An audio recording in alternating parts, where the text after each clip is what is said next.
Yo guys, what's going on? It's Arcnade here, back with another tutorial. Oh, hell no!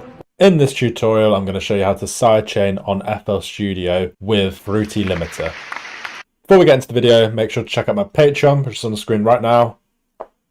And check out my Spotify, which is also on the screen right now.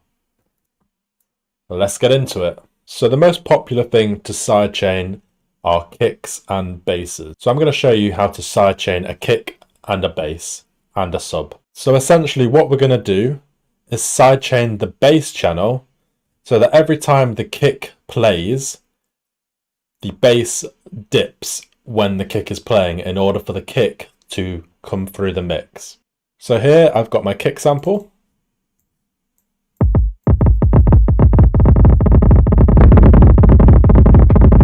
And you can see it on the channel mixer here, and I'm going to assign it to channel 1, where I've got my kick. Next, we've got the main bass. I'm going to assign that to channel 21, which is bass 1. I've got my sub. I'm just going to assign that to channel 28, where I put my sub. So my FL Studio looks like this because I've chosen to use compact instead of wide. I just prefer the setting and I recommend using it too. So now we want to sidechain. So what we're going to do is we're going to find our kick drum, which is going to channel 1, which in turn is going to the kick group. And we want to sidechain this to the bass. So what we're going to do is select the kick group. Then we're going to go to channel 21, which is where our bass is. And go right to the bottom here. Right click. And click sidechain to this track.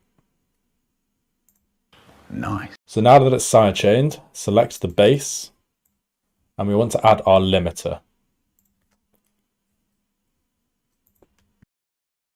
So now that we have the limiter open, we want to go to the comp section here, and we want to find where it says sidechain, right click and select the kick group. Now what this is going to do is link the kick to the bass for sidechain purposes. So if I click play now, it's going to bring up the waveform of the bass right here. And then if I adjust the threshold, I can determine how much sidechain I want to apply to the bass when a kick is played. So let's start here. And then let's adjust the ratio, which is this line coming down here. So now if we click play, where the purple is hitting here, that is where the sidechain is applying and the bass is ducking. And notice how it only applies when the kick plays, which is this section here. So what I'm going to do is adjust this manually myself and get back to you.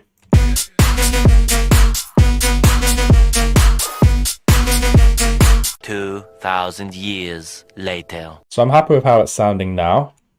And obviously the amount of threshold you apply and the amount of ratio apply will be different depending on your track. So just have a little play around, use your ears to determine what sounds best. And then you can also have a look at the waveforms on this table as well to give you a general idea of what you're doing. But try and use your ears when possible. So now that's done, we want to go to the envelope selection and adjust the attack, release and the sustain. Now for me, because I'm using one-shot bass sounds, so short and snappy bass sounds, I'm going to want quite low settings for these. But if you're using like a Reese or like chords or anything like that, it may be slightly different. So I'm just going to go through now and adjust these levels.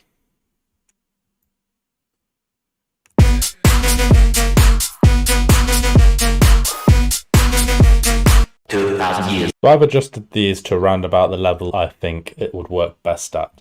So as you can see, the purple on here, where the bass is ducking, it's sort of forming a line going upwards. And that's kind of what I want. That's what I want to happen. So that when the transient of the kick hits right at the start, the bass is ducking the most. Then as the kick wears off, so does the ducking. So it kind of goes hand in hand with the kick volume, the changing volume of the kick. Now that we've sidechained our bass, we want to sidechain the sub.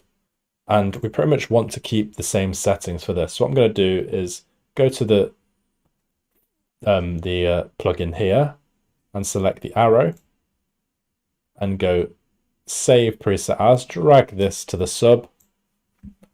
I'm just going to put this on slot 9 again, because I always use slot 10 for a limiter, an overall limiter on the track, not a sidechain limiter, such as a Pro L, or you can use a fruity limiter as well.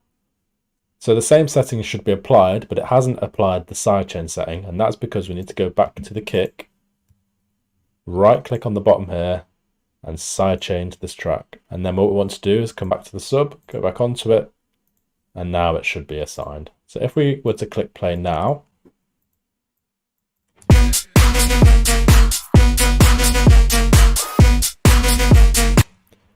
you can see that the sub is playing when the kick is. And we're just going to adjust the threshold again to get it to how we want it to sound.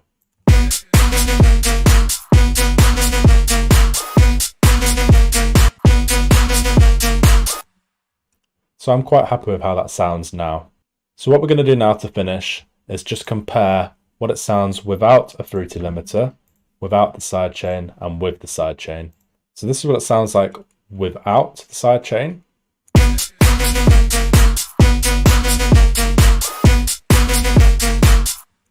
And this is what it sounds like with the sidechain.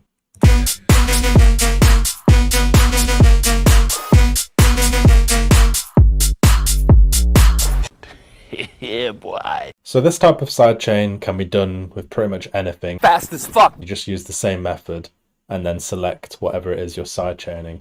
So if I used to use a clap, for example, I would just sidechain it to this track again, get another fruity limiter, and then just click the clap group and repeat the process. And I recommend doing this on mainly the clap and sometimes the hats if you feel your track needs the boost. And you can also sidechain things like vocals, but we'll get into that another time. Thank you very much for watching. If you like the video, make sure to like, subscribe, and I'll see you in the next one.